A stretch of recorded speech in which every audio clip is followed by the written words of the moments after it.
સુરેન્દ્રનગર જિલ્લાના મૂળી તાલુકાના સદલા ગામમાં અમે રહીએ છીએ। મારું નામ પ્રજાપતિ હંસાબેન ગોધનભાઈ છે।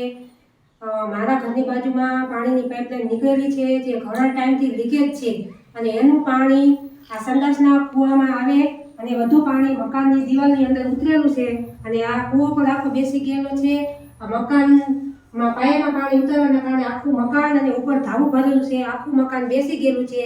અને અમે સરપંચને અનેક વખત રજૂઆત કરેલી પણ સરપંચ આનો કોઈ નિર્ણય લેતા નથી અને અમને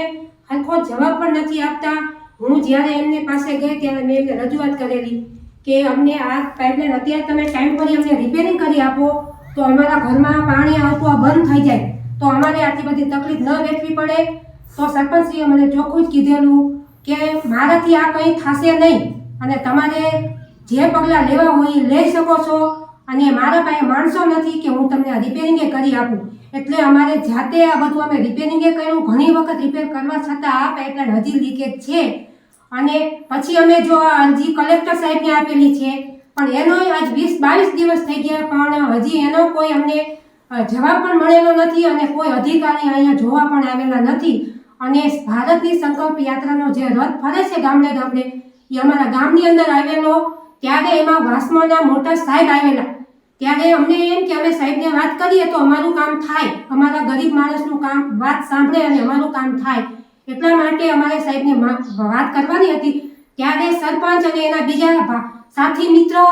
અમને ધમકી આપી અને અમને કીધું કે તમે સાહેબની હારે વાત નહીં કરી શકો, જો તમે સાહેબને વાત કરશો તો આ કામ તમારું નહીં થાય। એટલે એમની અમને ધમકી આપે છે કે તમે હવે કોઈ પણ કાર્યવાહી આગળ કરશો તો તમારું કામ નહીં થાય અને અમારું મોઢું બંધ કરવા માટે આવું અમને કહે છે।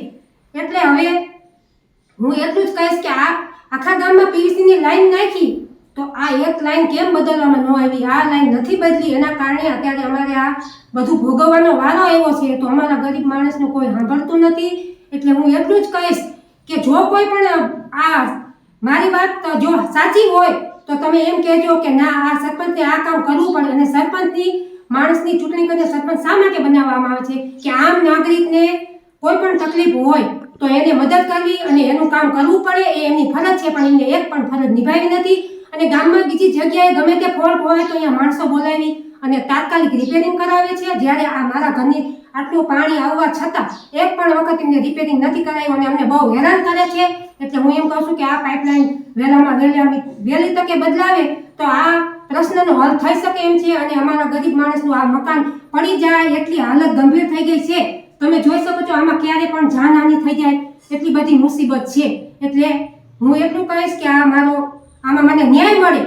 અને મારા મકાનની અત્યારે 2 લાખ રૂપિયાનું નુકસાન છે। આ સંડાસનો ખાઈ તો અમારે ઘરે સંડાસ હોવા છતાં અમારે તકલીફ એટલી બધી ભોગવવી પડે છે, બહાર જવું પડે છે, બહુ તકલીફ પડે છે પણ આમાં અમને કોઈ સાથ સહકાર આપતા નથી અને સરપંચ તો ખુદ પોતે કામ કરવા તૈયાર જ નથી એમ કેવું હોય તો કેમ। એટલે આનો મને ન્યાય આપે અને જો